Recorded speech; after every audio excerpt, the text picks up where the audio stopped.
estilos de crianza tóxicos.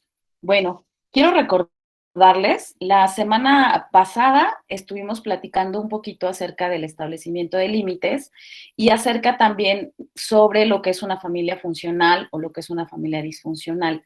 Ahorita vamos a ver cómo es que están conformadas diferentes tipos de familia para poder entender un poco más acerca de los estilos de crianza o antes llamados estilos de paternidad, ¿no? Los estilos de crianza pues engloban más tanto al padre como a la madre, ¿no? El nombre de paternidad se volvía como un término poco influyente. Entonces, les quiero recordar que las familias funcionales no son funcionales en la medida en la que no tienen problemas.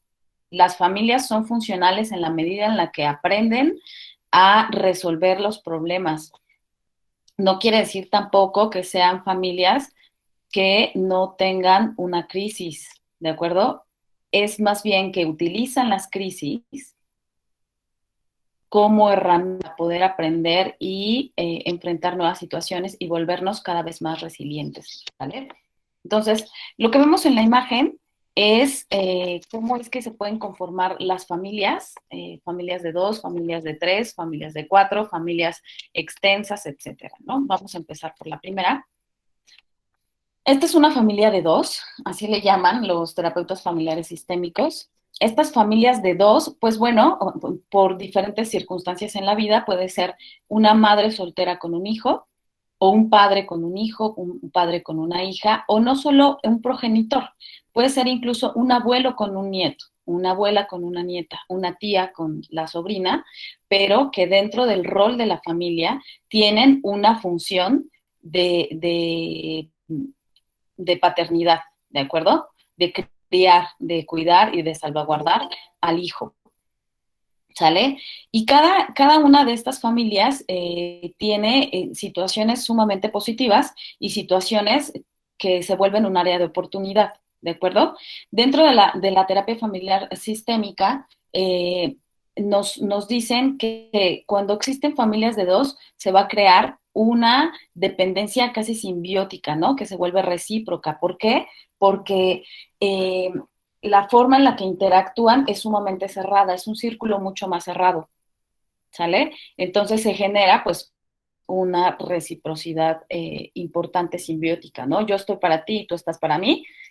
Sin embargo, si lo llevamos al extremo, esto también puede resultar perjudicial para ambos. Y podemos encontrar familias de todo tipo, ¿no? Familias donde el papá es el que se encarga del hijo o de la hija y mamás igual, ¿no? Mamás solteras.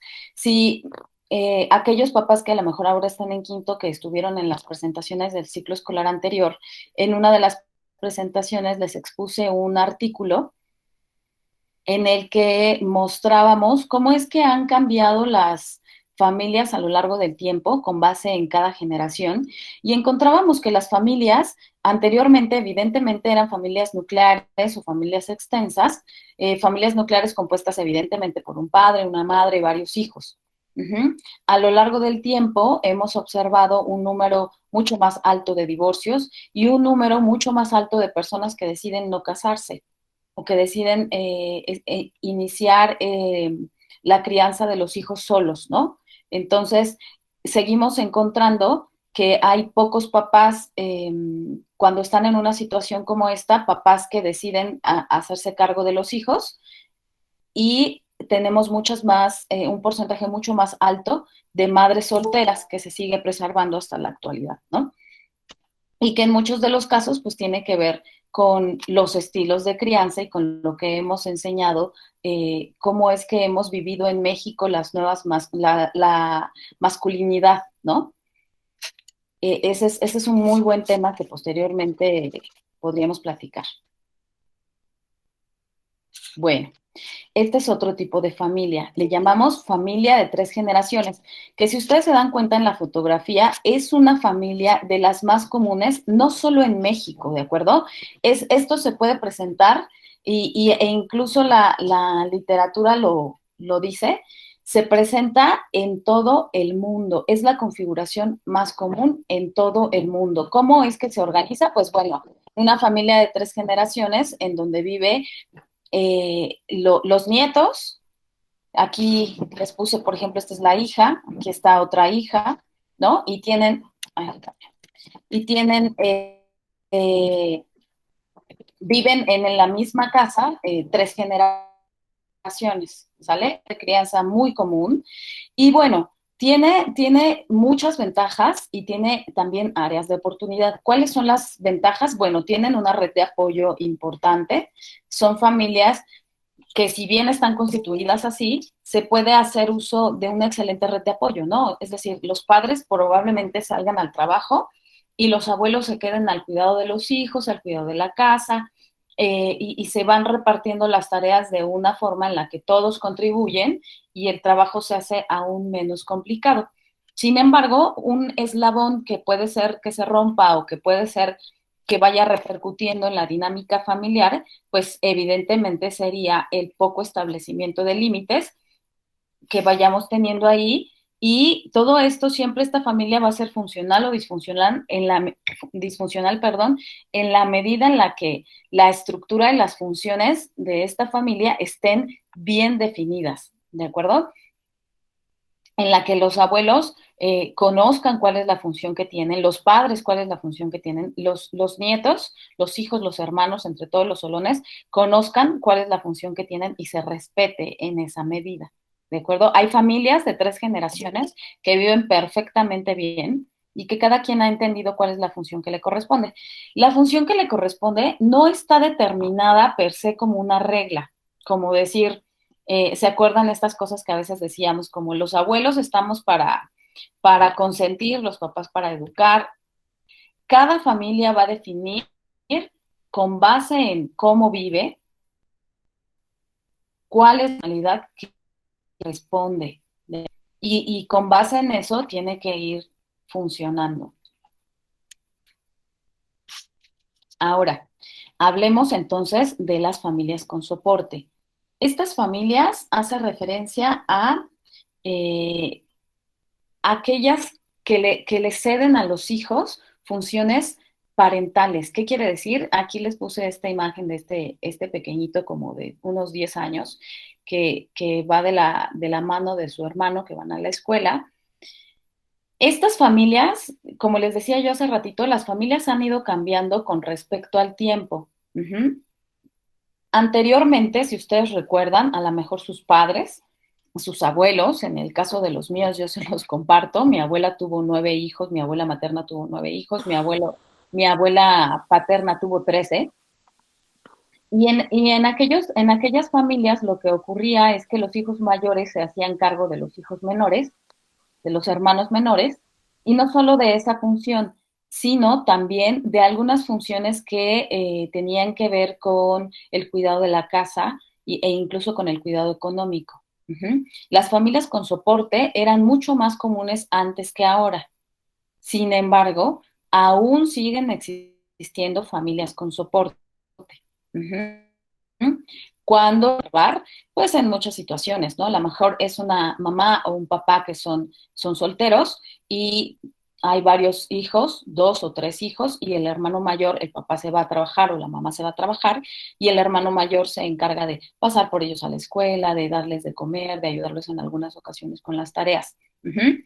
Eso puede suceder incluso cuando ambos padres trabajan, ¿no? Cuando ambos padres trabajan y hay un hermano que tiene una diferencia de edad importante o incluso y comienzan a cederle funciones parentales, ¿no? ¿Qué es lo que observamos al igual que en el resto de las familias? Pues situaciones positivas y áreas de oportunidad que hay que trabajar. ¿Cuáles serían aquellas situaciones positivas? Pues bueno, es un chico que le están enseñando ciertas responsabilidades que no corresponden a su edad, pero bueno, está aprendiendo a tomar ciertas responsabilidades en sus manos. Sin embargo, al paso del tiempo, lo que se ha observado es que vamos a estar bloqueando ese ejercicio de cuidados, ¿no? Que los hijos necesitan de los padres. Comenzamos a adelantar ese proceso de maduración e incluso a nivel emocional y a nivel afectivo, estos hijos van dejando como de ser tan recíprocos con respecto a estos eh, muestras, ¿no? De afecto o de cuidado por parte de los papás. ¿no? Y bueno, al paso del tiempo, pues también van observando ciertos niveles de cansancio, ¿no? Porque van ejerciendo una función de hijo, una función de estudiante, cuando su estructura socioemocional pues aún no está lista para llevar esas responsabilidades, ¿no? Ahora, vamos a la siguiente. Vamos a observar familias cambiantes. Miren, hay diferentes etapas en cada familia, eso lo sabemos.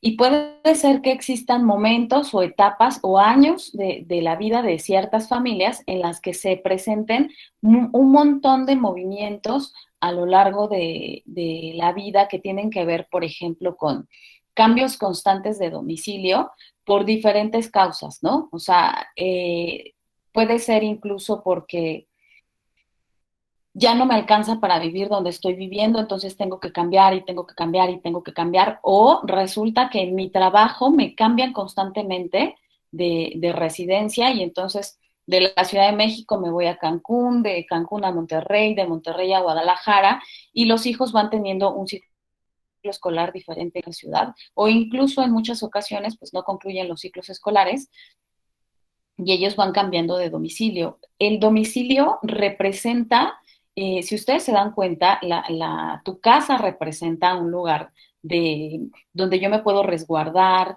es mi hogar, es donde estoy a salvo, donde me siento tranquilo, donde puedo expresar las cosas que no me gustan, las cosas que me gustan, donde puedo estar en la intimidad propia de mi casa, ¿no?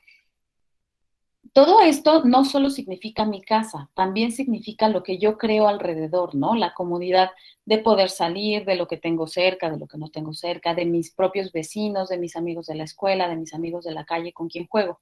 Entonces, el cambio constante de domicilio genera un efecto importante, ¿no? Que si bien pueden irse adaptando, sí genera un efecto socioemocional importante en los hijos y si les soy sincera, pues no solo en los hijos, ¿no?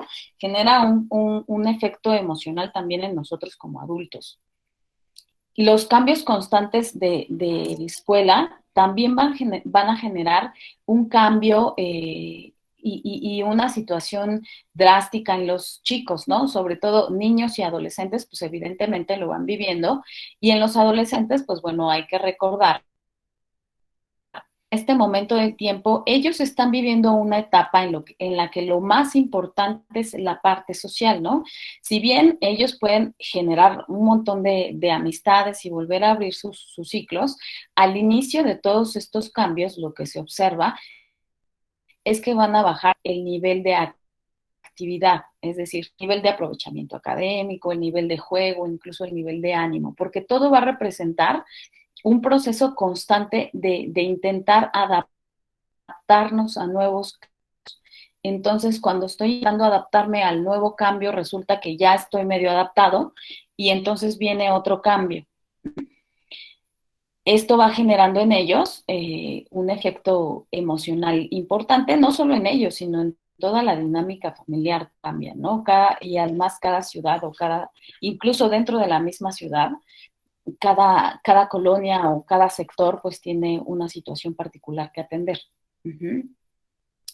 Otros cambios que puede vivir una familia cambiante, pues bueno, hace referencia a la misma, a los progenitores, ¿no? Aquí puse una imagen de una pareja, de un hombre, pero esto puede ocurrir en ambos progenitores, ¿no? O sea, es decir, ocurre un divorcio, una separación, y el progenitor soltero puede ser el padre o puede ser la madre, cambia constantemente de pareja, en la que la pareja puede ser en cada ocasión una potencial esposa o una potencial madre, ¿no? No me refiero a que vaya a sustituir a la mamá, sino que ellos, o tanto el hombre como la mujer, puede verlo como alguien que puede ejercer ciertas funciones parentales junto con ellos, ¿no?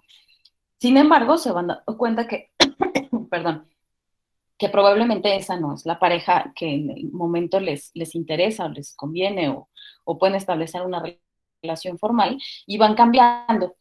Y esto puede suceder tanto con el papá como con la mamá o incluso ambos, ¿no?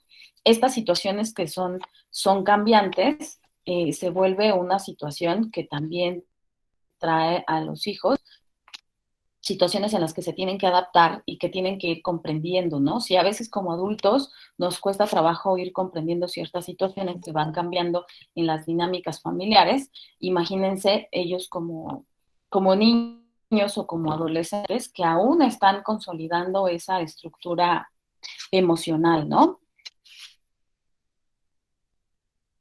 Ahora, vamos a pasar a las familias descontroladas. Esta es una familia, si ustedes se dan cuenta en la imagen, esta es una familia que pareciera que es una familia caótica, ¿no? Si ustedes se dan cuenta en esta imagen, ¿qué es lo que observamos? Límites difusos, ¿no? Estos límites difusos en los que nadie sabe a ciencia cierta qué es lo correcto, qué no es lo correcto. En muchas ocasiones puede ser que hoy que estoy de buenas te permito hacer estas cosas, que estoy un poco más paciente y más tolerante, pero cuando llego cansado del trabajo o molesto, entonces no.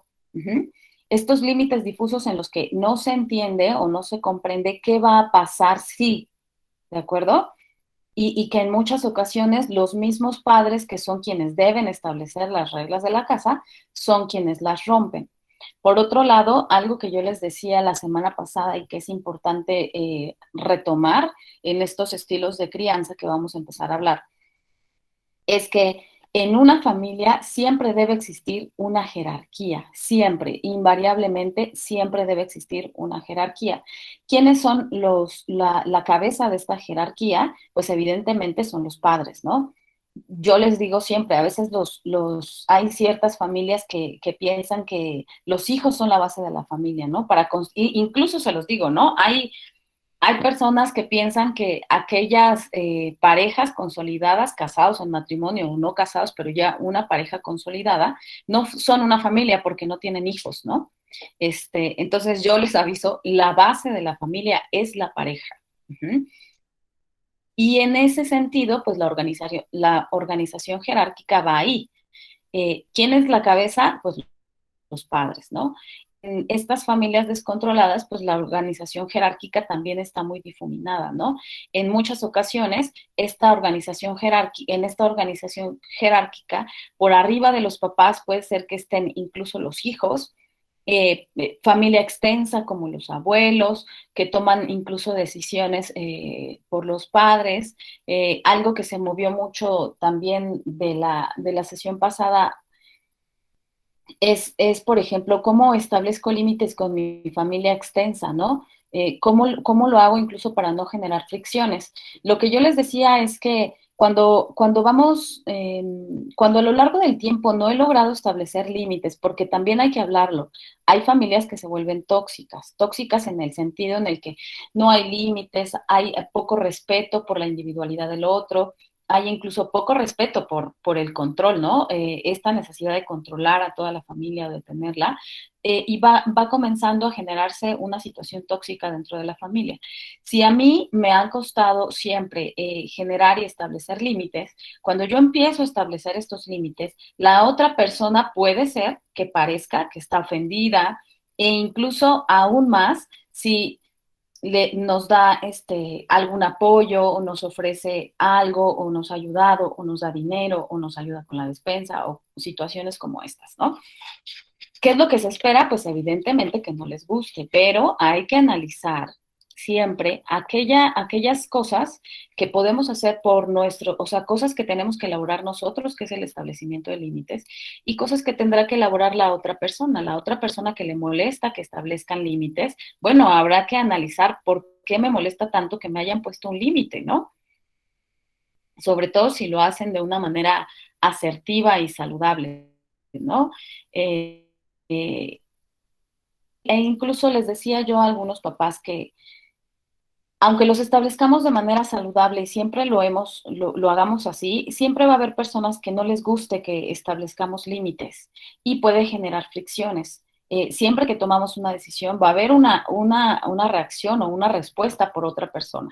Sin embargo, vale siempre la pena, aunque se generen ciertas fricciones, vale siempre la pena establecer límites de manera clara y saludable. ¿De acuerdo?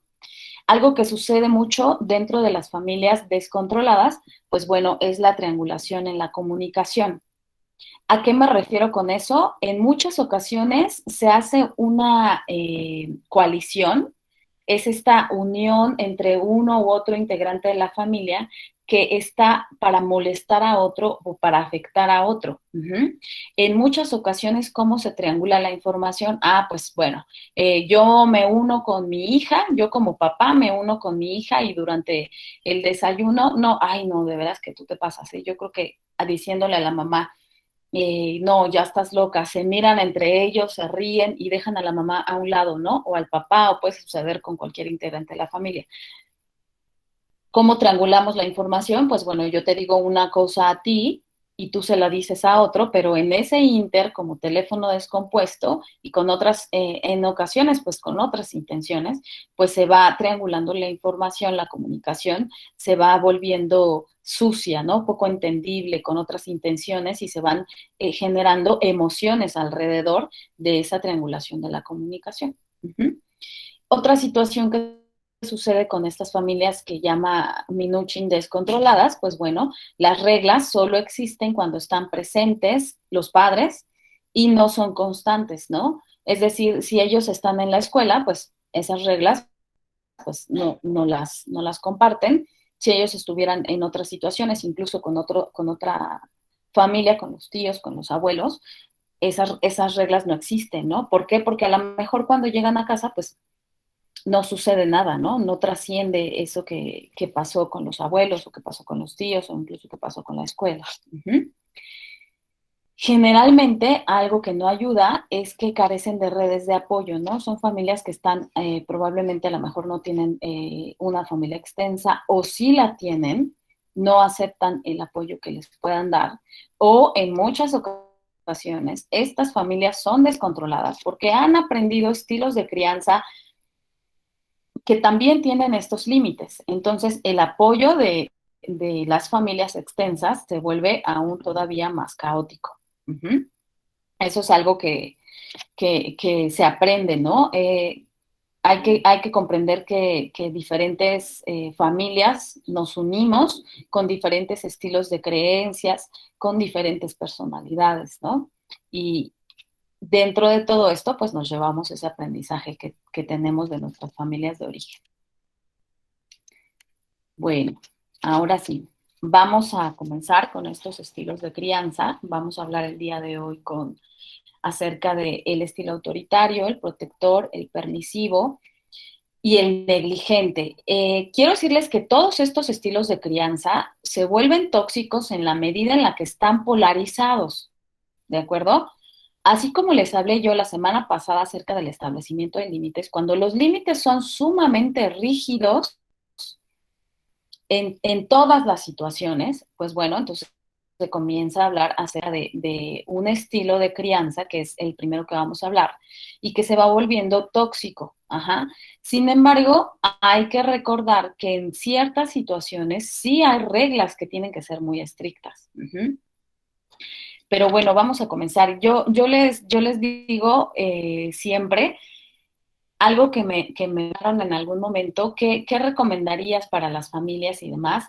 Aquellos, retroceder un poco el tiempo, que ya sé que es imposible, pero aquellos papás, aquellos que quieren y piensan que quieren tener hijos, que van a tomar la decisión de tener hijos, en esta preparación que viene de tomar el ácido fólico, acudir al ginecólogo, hacerse las revisiones, los ultrasonidos, las vitaminas, ponerle la música al bebé y demás, así como se presenta eso, es necesario que todos nosotros tuviéramos un proceso terapéutico.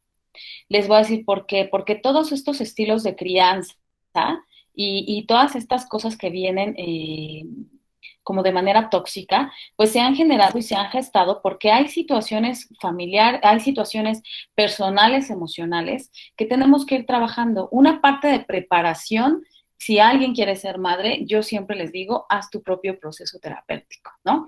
Es un proceso de autoconocimiento que te va a ayudar a limpiar como todas esas situaciones que traemos todos, porque todos los tenemos, pero que poco a poco nos va ayudando a podernos entender más. En la medida en la que yo me voy entendiendo más, voy a ser un padre o una madre diferente.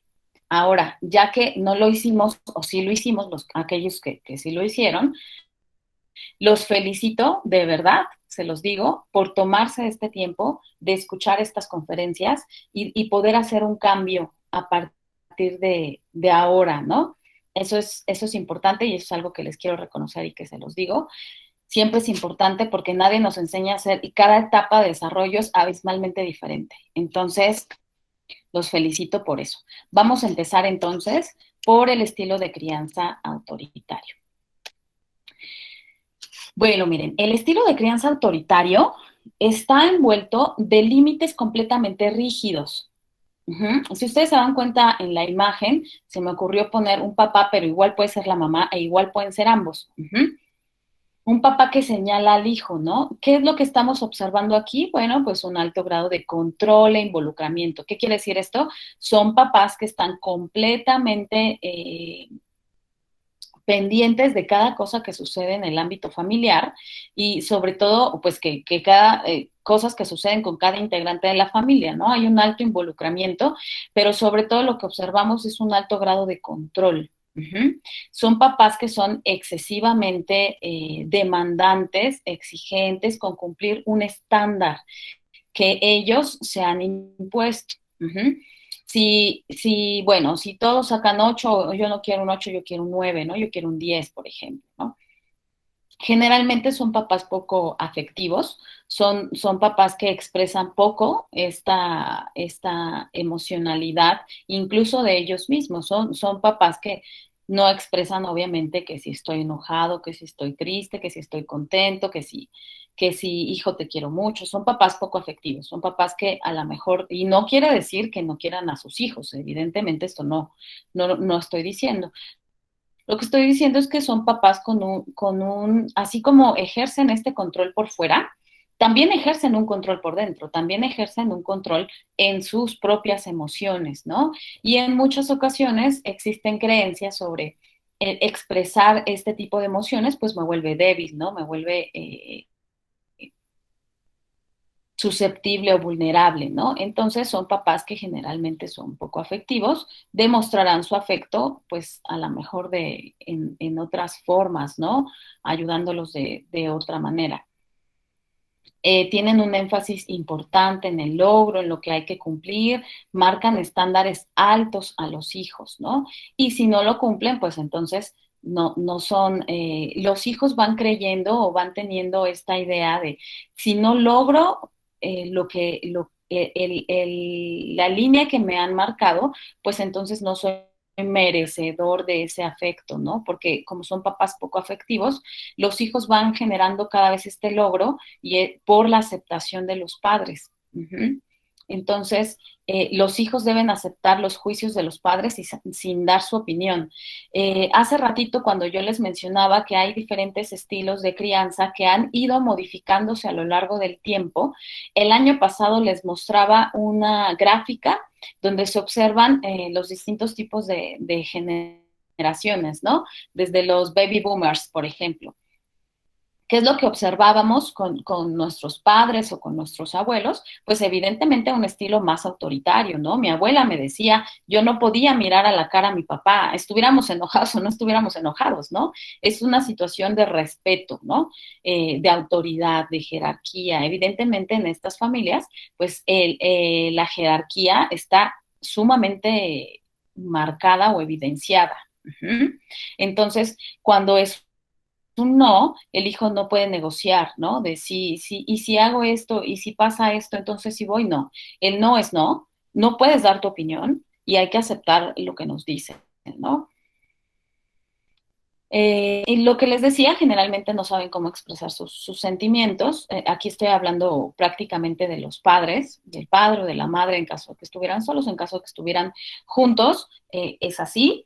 Y existe una correlación clara con procesos depresivos. Ajá. Eso es importante que se los pueda decir. En muchas ocasiones solo es uno de los padres el que es mucho más autoritario y la mamá, o si es el padre el que es más autoritario, la mamá también tiende a someterse ante las reglas que ocurren con todos los integrantes de la familia, y si fuera al revés, pues entonces así se daría. ¿de acuerdo? Si fuera entonces a lo mejor la mamá, pues entonces ocurre así, ¿no? También el papá tiene que estar alineándose a las reglas que se ponen en casa. En algunas situaciones, pues ambos padres tienen un estilo autoritario y lo llevan de esa manera. Ahora, vamos a ver cuál es el efecto que tiene en los hijos adolescentes el que tengamos un estilo de crianza autoritario. ¿Qué va a ocurrir? Pues bueno, miren, se los pongo así, en muchas ocasiones creemos que, o creían los padres anteriormente, que cuando tenemos un estilo autoritario, vamos a hacer que cumpla siempre las reglas, que lleve a cabo de manera cabal todos los valores que hemos ejercido. Sin embargo, podemos tener una situación conductual sumamente polarizada. Podemos generar un chico retraído o podemos generar un chico con problemas conductuales, ¿no? De rebeldía. Pueden ser, en el caso de situaciones como de acoso escolar o de bullying, puede ser la víctima o puede ser el victimario. Aquí les puse algo importante, tienen las mismas probabilidades de caer en las drogas que los hijos de padres permisivos. ¿Por qué? Porque aquí hay un énfasis importante en la poca afectividad que muestran los padres autoritarios con los hijos.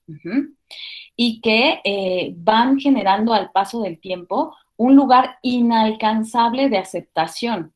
Jamás lo hice de manera perfecta, ¿no? Jamás alcancé lo que mi padre o mi madre quería de mí.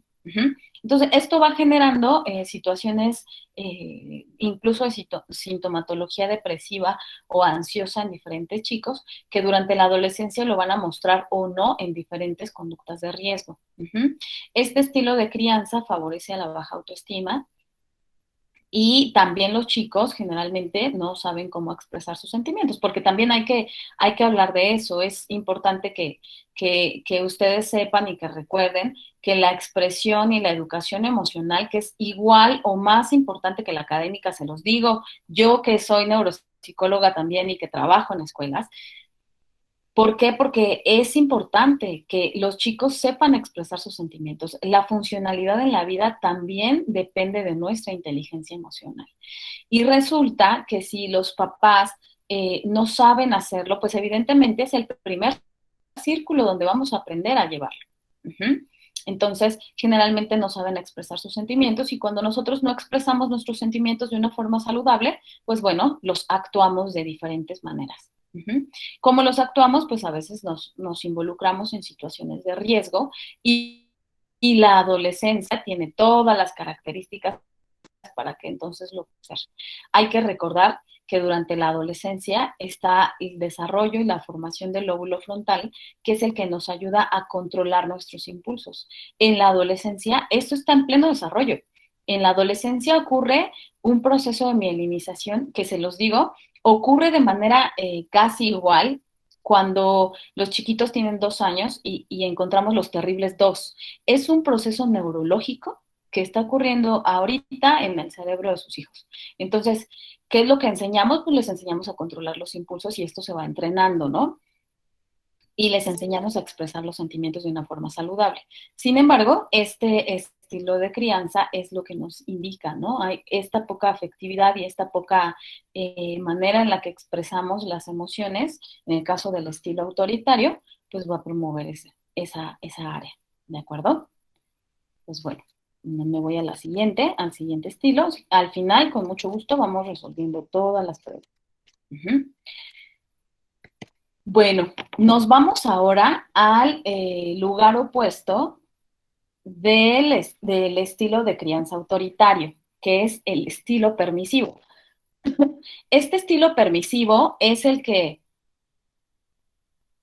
va a predominar en la actualidad. Hace ratito les decía yo que el estilo autoritario era el que predominaba en la generación de nuestros padres y nuestros abuelos. Desafortunadamente, hemos empezado a pensar, y por eso les digo, a veces comenzamos a criar a nuestros hijos con base en cómo nos sentimos nosotros y lo que no estaba bien vivir. O lo que creíamos no estaba bien vivir para nosotros, ¿no? Como mi padre o mi madre me trató así, entonces yo no quisiera que mi hijo fuera así. Sin embargo, se nos olvida que vivimos en situaciones, en ciudades, en dinámicas, en tiempos distintos. Este estilo permisivo, bueno, ¿qué es lo que nos está hablando? Al contrario del estilo autoritario, vamos a encontrar un alto grado de afectividad. ¿Qué es lo que sucede ahora en el tiempo? Anteriormente, la madre era quien se quedaba al cuidado de los hijos mientras el padre se iba a trabajar. Entonces, si a lo mejor el padre era sumamente autoritario, la madre se encargaba en muchas ocasiones de brindar esta parte afectiva a los hijos, ¿no? En la actualidad, con todo este despertar también e independencia de las mujeres, entre otras cosas que han ido modificando a todas las familias del mundo, pues bueno, también las mujeres trabajan, al igual que pues la situación económica pues no nos deja para otra, ¿no? Las mamás trabajan y los papás trabajan. ¿Cuál es la emoción que se genera de esta situación? Pues que tenemos culpa, ¿no? Por dejar a los hijos solos, por dejarlos en guarderías, por dejarlos con los abuelos, por dejarlos y dejarlos y dejarlos. Entonces, lo que va ocurriendo es que esta culpa mueve en muchas ocasiones, no estoy diciendo que en todos, en muchas ocasiones, sobre todo en este estilo permisivo, mueve un alto grado de afectividad, ¿no? Generalmente las decisiones están guiadas por las emociones de los padres, esto es lo que les explico, ¿no? Que son estos sentimientos de culpa. ¿Cómo no se portó pésimo tu hijo? Hizo esto, hizo lo otro, le pateó a la maestra en las espinillas, le dijo que a mí no me quiso obedecer, no comió. Y al final nos preguntan, incluso se los digo en terapia, ¿no? ¿Cómo voy a llegar yo y lo voy a regañar si no estoy todo el día con él, ¿no? Y entonces yo les digo, pues entonces, ¿quién lo va a hacer? Lo que sucede es que hay un poco establecimiento de límites, son límites igual de difusos, son límites sumamente difusos y fácilmente aquellos límites que logran establecer los padres son borrados por los hijos, porque también ellos van aprendiendo cómo manipular la situación con respecto a los padres.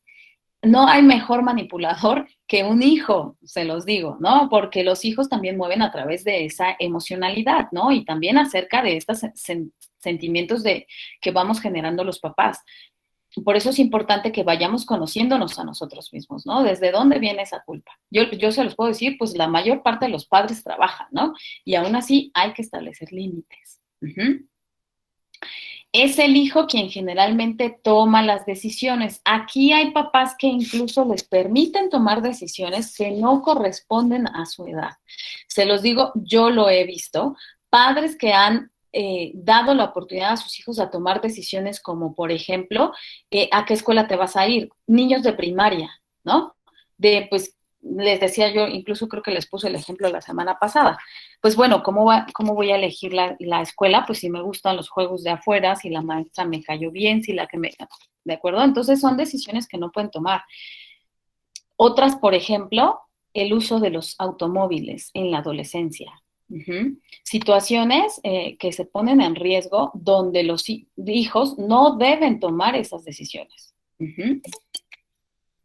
Y nos vamos dando cuenta que en este estilo permisivo, pues los papás son más amigos que papás, ¿no? No, pues yo prefiero ser su amigo para que me cuente y para que sí, pero se nos olvida que cada familia debe tener una jerarquía y que cuando yo hablo con mi amigo, yo no le permito a mi amigo que me diga, no tomes, pues sí, somos iguales. Ajá. Entonces, a los papás del estilo permisivo, que son sumamente permisivos, pues bueno, buscan más esta parte de alianza, como de amistad con sus hijos, entendiendo o pretendiendo que esto los va a llevar a tener un vínculo mucho más fuerte con ellos y no están comprendiendo que esto los está poniendo en una situación de riesgo grave. Ajá. Porque aunque sean amigos y aunque sean cercanos, en el momento en el que ellos quieran establecer un límite, sus hijos no se los van a permitir. Vamos a ver cuál es el efecto del estilo permisivo, ¿no? Lo que estamos encontrando es que tienen muchas probabilidades de consumir drogas o tener conductas delincuenciales, ¿no? Esto va a estar determinado en la medida en la que yo establezco límites dentro de mi familia, estos límites se van a extender a otros lugares. Yo voy a saber cómo comportarme dependiendo de los límites que me establezcan en casa. Si en casa no tengo límites, es mucho más fácil que yo quiera, pretenda, intente romper los límites fuera. Uh-huh. Son adolescentes con poco autocontrol y también se asocia con una baja autoestima. Uh-huh.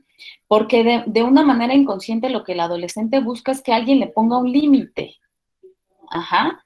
Y entonces, si ustedes se dan cuenta, yo en terapia he platicado con personas que tuvieron padres con estos estilos de crianza, que a lo mejor son madres solteras o no, e incluso lo que me dicen es, ¿qué te hubiera gustado, no? No, pues que mi papá me hubiera puesto más límites, ¿no? No me hubiera equivocado tanto, no hubiera pasado por tanto que pasé. Entonces, generalmente son chicos que van a transgredir normas sociales en busca de límites externos. Ajá. Tienen muchas probabilidades, aquí se los repetí, de consumir drogas o tener conductas delincuenciales. Y son chicos que evidentemente tienen baja tolerancia a la frustración, ¿no? Cuando empezamos, a pesar de que pareciera irónico, ¿no? Que les digo que están buscando todo el tiempo que alguien les ponga un límite. Cuando alguien les pone un límite, entonces genera un sentimiento de frustración. Uh-huh. Muestran más agresión porque evidentemente esto que les digo del lóbulo frontal se entrena, no solo lo hace la biología. Hay que recordar que el cerebro hay una parte anatómica y una parte fisiológica que hace la biología, y hay otra parte que corresponde a la estimulación medioambiental, que es la crianza. Ajá. El establecimiento de límites, lo que aprenden a la escuela y demás. Entonces, muestran más agresión y menos entendimiento de sus emociones. Son chicos que pueden involucrarse en situaciones delictivas con una alta probabilidad y sobre todo y desafortunadamente pues no lo van a aprender a la primera porque estos papás que son permisivos, que los mueve la culpa, bueno pues es que si yo tuve la culpa, yo es porque yo lo dejé solo, entonces voy y lo saco de donde sea. Ayer escuchaba a un terapeuta que hablaba acerca de una situación en donde los padres son muy flexibles y el hijo se robó un iPad de una tienda y la mamá movió cielo, mar y tierra para que el hijo no pisara los separos ni siquiera, ¿no? Entonces, hay situaciones que los papás van alimentando, creyendo que es una situación en la que esta parte de afectividad lo va a ayudar, ¿no? El amor siempre mueve, el amor. Y yo les digo una cosa, el establecimiento de límites no está peleado con el afecto. Al contrario, es una manera en la que nosotros como padres demostramos que los queremos y hay diferentes formas y maneras de establecer estos límites, ¿no? ¿Cómo es que lo hago? Pues bueno, incluso yo les digo a papás cuando generamos programas conductuales, a los papás de hijos que son pequeños, ¿no? Te vas a ahorrar los gritos, ¿no? Porque también hay otros estudios que hablan acerca de los papás que gritan mucho, ¿no? Este grito que genera un nivel de estrés y no me hace caso y no me hace caso y además lo amenazo y lo amenazo y lo amenazo, ¿no? Bueno, el establecimiento de límites de programas conductuales nos lleva a que exista un orden, un control, a ver, vamos a cumplirlo, tú vas a decidir si lo cumples o no lo cumples, yo no me voy a enojar, lo que va a ocurrir es que va a presentarse una consecuencia. Hay que recordar que la palabra consecuencia no quiere decir que va a pasar una catástrofe, quiere decir que cada cosa que sucede tiene un efecto positivo o pudiera ser negativo, pongo entre comillas, porque todo depende de donde lo miremos, ¿no? De esta manera le enseñamos a los hijos a autocontrolarse, a que puedan tomar decisiones con base en lo más conveniente para ellos. Y evitamos las peleas, no tengo que enojarme, no tengo que dejarle de hablar 3 días porque hizo tal cosa. Ok, hijo, vamos a asumir que lo que ya habíamos hablado o la consecuencia que corresponde es esta, y vamos a estar bien el resto, ¿no? Evidentemente, hay cosas que nos van a molestar como papás, ¿no? Podemos estar enojados, por supuesto, pero hay situaciones que tenemos que empezar también a trabajar en nosotros. Uh-huh. Este es el estilo permisivo, yo les puedo decir, tiene efectos colaterales más fuertes que el estilo autoritario, sí. Uh-huh. Bueno, vámonos a otro. Este es el estilo negligente. Si ustedes se dan cuenta en la imagen, esta imagen pues es una imagen desafortunada, pero me gustó para este ejemplo. Si ustedes se dan cuenta, ambos pareciera que es como la mamá y el abuelo que están como observando, comiendo, viendo el celular, y un niño pequeñito como de 2 años parado al filo de la mesa. Ajá.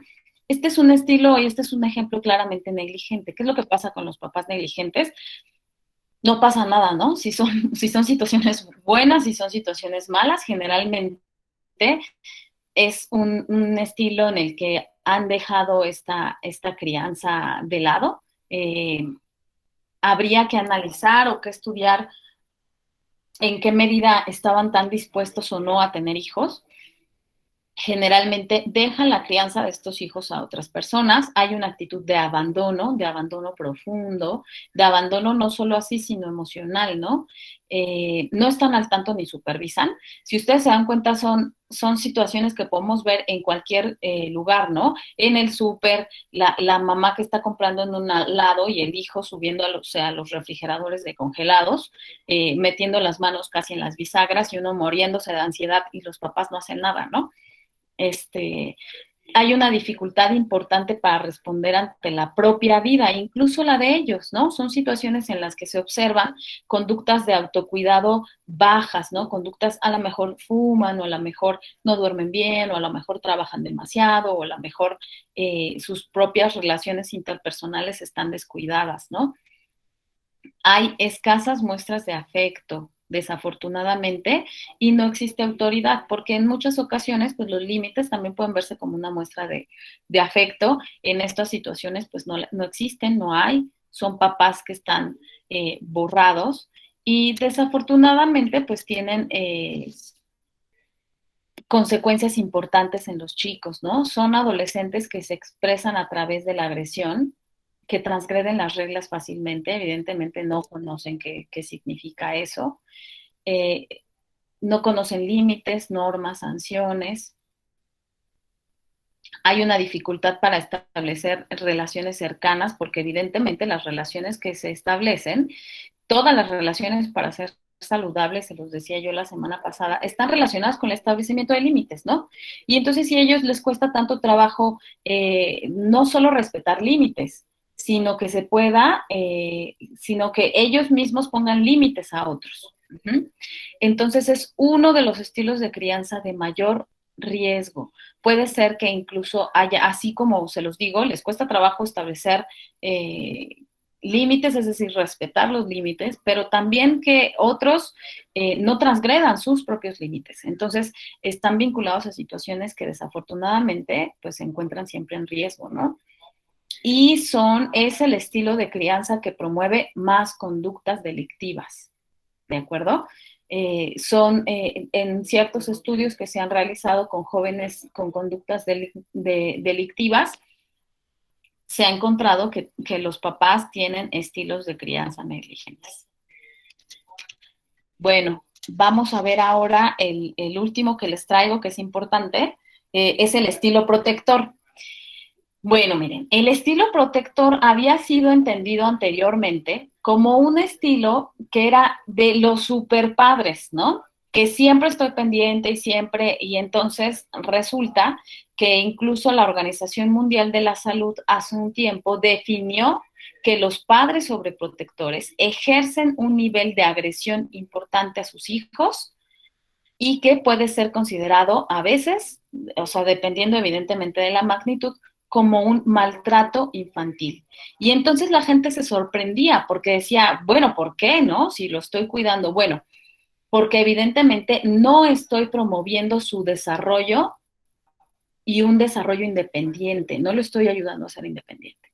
Y en la medida en la que no promuevo la independencia de mi hijo con base en la etapa de desarrollo, promuevo que sea poco independiente, que sea dependiente de mí y entonces afecto su nivel de desarrollo. Aquí les puse una imagen que me gustó mucho porque a veces los estilos protectores de los papás no es que permanezcan solo en la infancia y en la adolescencia, ¿no? Prevalecen incluso en la adultez. Y en muchas ocasiones, pues evidentemente a muchos de los hijos pues les gusta, ¿no? Les conviene que no tengamos que hacer nada. ¿no? Entonces, pues bueno, muestran, al igual que el estilo autoritario, si ustedes se dan cuenta, pues muestra un alto grado de control y de involucramiento. Uh-huh. Consideran a los hijos muy frágiles física y emocionalmente, entonces hay que apoyarlos, hay que hacerlo uno por ellos, no les permiten decidir al hijo, ¿no? Entonces toma la decisión por ellos, ¿no? Y todo siempre es por su bien, con respecto evidentemente a lo que el propio padre considera. El amor excesivo entorpece la construcción de sí mismo, llévenselo de verdad. Ajá. Este amor excesivo es confuso para el hijo. Ajá. Vamos a presentarles cuál es, cuál es el efecto que viven los hijos de los padres sobreprotectores, ¿no? Evidentemente son hijos que van a tener una dificultad importante para tomar decisiones, para hacerse responsables de sus vidas, aunque sean más grandes, ¿no? E incluso podrán decirlo, yo cada vez que, no sé, me encontraba unos, incluso adultos, ¿no? Cada vez que tengo algo, ya sé que lo resuelvo yo, pero tengo la necesidad imperante de levantar el teléfono y decirle, mamá, ¿qué crees que me pasó? Esto, ¿tú qué opinas? ¿No? ¿Cuál es el mensaje que le damos a los hijos cuando somos padres sobreprotectores? Es que no son capaces de hacerlo solos, ¿de acuerdo?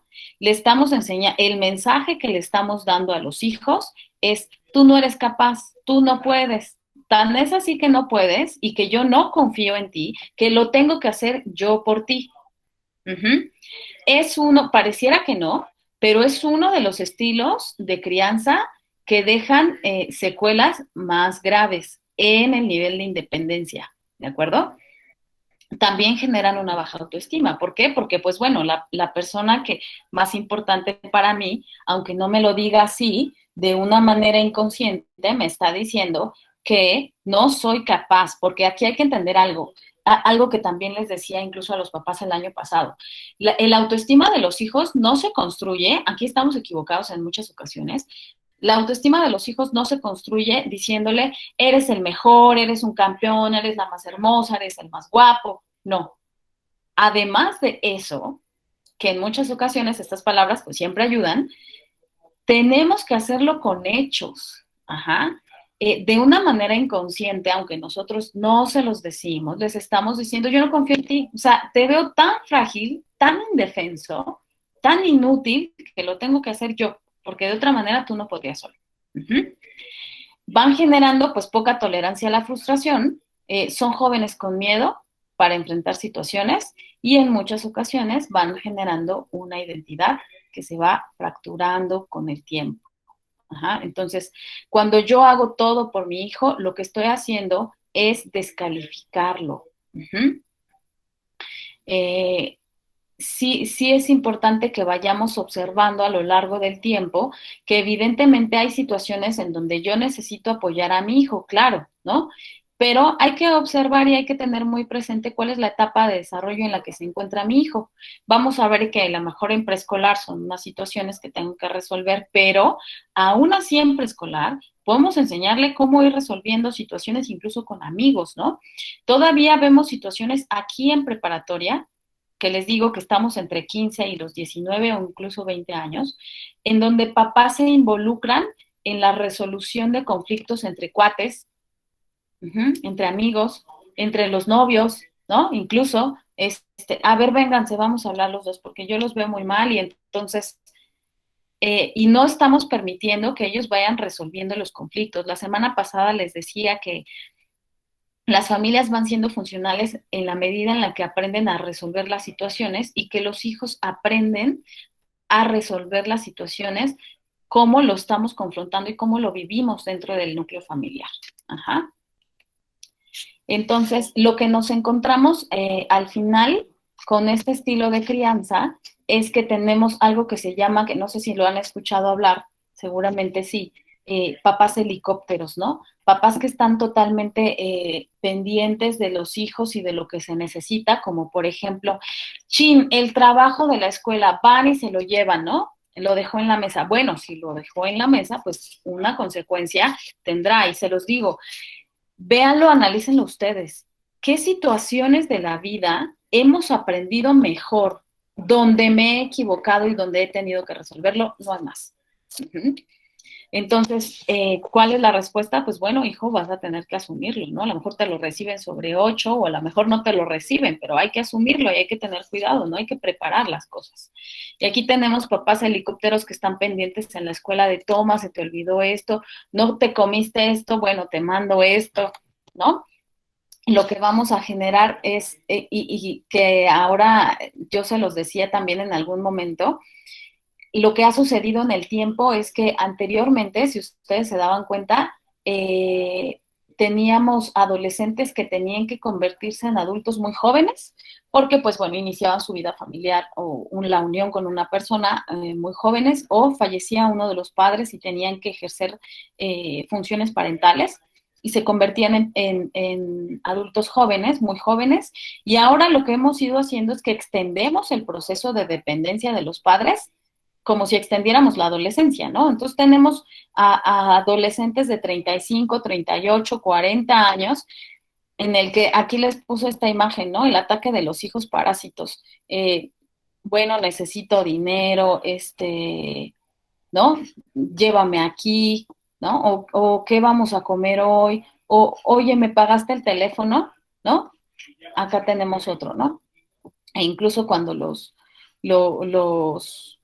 ya tenemos hijos, ¿no? Aquí, ¿no? Puedes quedarte con tu nieto y vamos siempre resolviendo situaciones, aunque nuestros hijos son adultos, que es resultado de estilos de crianza sumamente sobreprotectores, ¿no? Y de estar constantemente proveyendo lo que creemos que necesita. Y se los digo así, creemos que necesita, porque necesitamos que ellos sientan un poco de hambre, un poco de sed,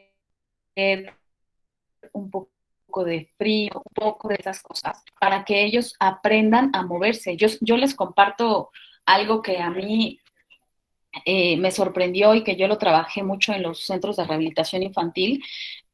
Se los comparto como una experiencia que siempre comparto en escuelas para padres porque es algo que nos nutre a todos. Es una niña con una parálisis cerebral severa. La mamá, cuando yo conocía a la familia, la mamá me decía que su hija solo decía 3 palabras, que era mamá, papá y agua, ¿no?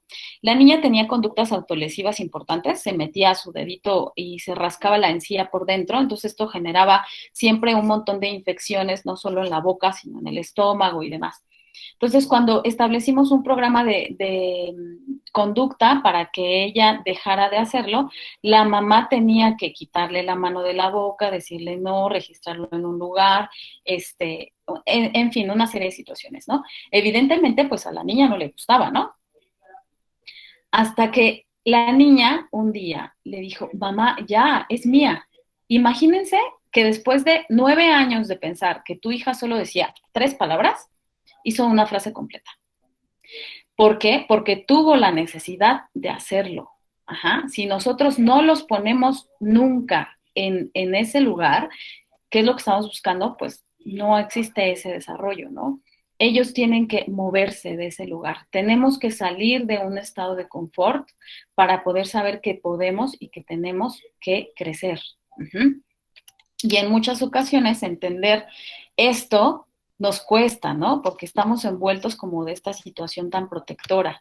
Es importante, se lo digo ahorita que estamos en preparatoria, la palabra preparatoria significa un montón de cosas, ¿no? No solo los preparamos académicamente para que ellos ingresen a la universidad, es una preparación para que puedan ejercer situaciones de adulto, porque a veces cuando se van a la universidad evidentemente siguen siendo chavos y siguen siendo jóvenes, pero ya son adultos, son adultos jóvenes y tienen que empezar a resolver. Entonces, se los digo, en la preparatoria, por lo menos en el colegio indoamericano, están sumamente acompañados, hay un acompañamiento importante por parte de nosotros como colaboradores, pero sí es importante que ustedes como papás los inciten y los ayuden a que aprendan a ir resolviendo situaciones más solos, ¿no?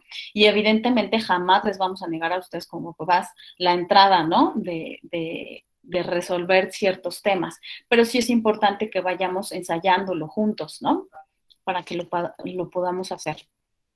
Entonces, eh, me extendí un poquito, me voy a ir un poquito más rápido, pero bueno, vamos a ver cuáles son los efectos y qué es lo que buscamos con esta disciplina positiva, ¿no? No es cuestión de culpabilidad, sino de responsabilidad. Ajá. Hay que ir soltando esas culpas que tenemos como papás por trabajar todo el día. Hay situaciones que podremos resolver, situaciones que no, pero necesitamos ir estudiando qué es lo que sentimos, ¿no? Con respecto a qué empezamos a establecer límites. La disciplina, les decía yo, no está peleada con el afecto. Podemos seguir estableciendo consecuencias sin pelearnos con nuestros hijos, sin gritarnos. Ajá. Los límites, acuérdense, deben ser claros y flexibles. Hay que negociar. En la adolescencia nosotros también tenemos que hacer un ejercicio de negociación.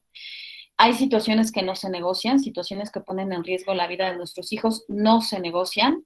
No tengan miedo a decir no. Lo que ha sucedido a lo largo del tiempo con estas nuevas paternidades es que los papás tienen miedo a decir no, porque se van a traumar, porque emocionalmente lo voy a afectar. No. Hay situaciones en las que debemos decir no y no se sientan mal por eso. Pensar claramente las reglas y las normas, precisamente por eso hay que planearlas. No, a veces cuesta, ya sé que hay situaciones novedosas que se presentan todo el tiempo, pero hay que ir planeando lo que vamos a hacer, ¿de acuerdo? La pareja, se los recuerdo, porque ya se los dije, la pareja es la base de la familia, no los hijos. Es importante hacer equipo, aunque estemos divorciados, porque se los digo, afortunadamente tenemos siempre esta oportunidad de decidir si ya no quieres estar o no con una pareja, pero cuando tenemos un hijo, no siempre tenemos esa opción. Entonces, si el papá o la mamá está involucrada, todavía nos ve, todavía está dentro de esta familia, tenemos que comunicarnos. Ajá. Entonces es importante hacer equipo. Bueno, hacer un acto de introspección nosotros como papás sobre cuáles son las emociones que nos provocan nuestros hijos, sí es importante hacerlas, ajá. En qué momento está apropiado ponerle una sanción, en qué momento no, con respecto a mis propias emociones. Evitar anteponer nuestras emociones por encima de los hijos. Esto es lo que yo les decía, la culpa, el enojo, el miedo, la tristeza. Uh-huh. Pensar en que podemos acudir a un profesional, nosotros y nuestros hijos. Hay situaciones que a lo mejor no sabemos cómo manejar y está bien. Y a lo mejor involucrarnos en un proceso terapéutico no tiene que ser 1 año, ni 2 años, ni 3 años. En ocasiones son sesiones que a lo mejor nos ayudan a ir librando ciertas batallas y que es importante que puedan considerar. Algo que les repito, que les puse la vez pasada, elijan sus batallas. No todo tiene que ser susceptible a pelear. Como por ejemplo me decía otro papá, ¿no? Yo me peleo constantemente con mi hijo porque le digo que no suba los pies a la mesa de centro, ¿no? Baja los pies y baja los pies y va. Hay que elegir nuestras batallas, ¿no? Hay que recordar que hay ciertas batallas y ciertos conflictos que sí van a generar roces en el vínculo con los hijos. Entonces hay que elegirlas, no podemos pelear por todo. Uh-huh. Evitar reaccionar y mejor responder. Ajá. Porque a veces los hijos hacen ciertas cosas y nosotros reaccionamos, ¿no? Yo siempre les digo, no hay ninguna emoción negativa, ninguna es negativa. Ajá. Pero cuando yo reacciono, lo hago de manera impulsiva. Entonces, hay que evitar reaccionar y mejor responder, porque está hablando de que podemos como adultos gestionar nuestras emociones. Ajá. Esta gestión de emociones yo se las enseño a mi hijo con el tiempo. Entonces, hay que evitar reaccionar y mejor responder. Por eso les decía al inicio de la plática que si a mí me preguntaran qué es lo que debo hacer para ser padre, pues iniciar tu propio proceso terapéutico y conocerte un poco más. Ajá. Siempre va a ser saludable hacerlo, ¿no? Porque todo va a depender un poco de eso. Y al tener un hijo, pues tenemos esa responsabilidad, ¿no? Aún más esa parte de autoconocimiento. Y bueno, hasta aquí vamos a concluir. Les pido por favor ayúdenme porque la sesión pasada pocos